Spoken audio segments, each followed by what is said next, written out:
கிறிஸ்துவுக்குள் அன்பானவர்களே, உங்களை சந்திப்பதில் மகிழ்ச்சி அடைகிறேன்.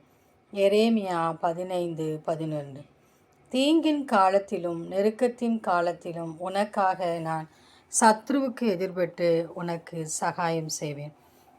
பிரியமானவர்களே, நம் தேவனாகிய கர்த்தர் தீங்கிற்கும் நெருக்கமான நேரத்திற்கும் தேவனாகிய கர்த்தர் நமக்கு எதிரிட்டு நிற்கிற சத்துருக்களுக்கு அவர் எதிரிட்டு நிற்கிறார். நாம் நம் தேவனாகிய கர்த்தரையே நாம் நோக்கி பார்க்கும்போதும் அவரை நோக்கி பார்த்த முகங்கள் ஒரு நாளும் வெட்கப்பட்டு போவதில்லை, பிரகாசம் அடைந்தன என்று சொல்ல வார்த்தையின்படி தேவனாகிய கர்த்தர் நம் வாழ்வில் இருக்கிற எல்லா தடைகளையும் அவர் மாற்றி நமக்கு ஜெயத்தை கட்டளையிட்டு தருகிறார். அவர் நமக்காக நம் சத்துருக்களுக்கு அவர் எதிரிட்டு நின்று நமக்கு ஜெயத்தை கட்டளையிடுகிறார்.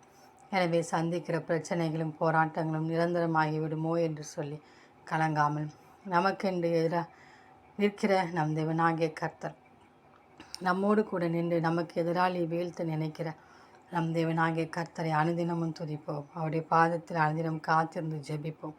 அப்பொழுது தேவனாகிய கர்த்தர் அளவில்லாத நன்மைகளை கொடுத்து நம்மை ஆசீர்வதிப்பார். அந்த தேவனின் அன்பு கரங்களை நாம் பற்றி கொண்டு அவரோடு கூட வாழ்வோம். ஆமேன்.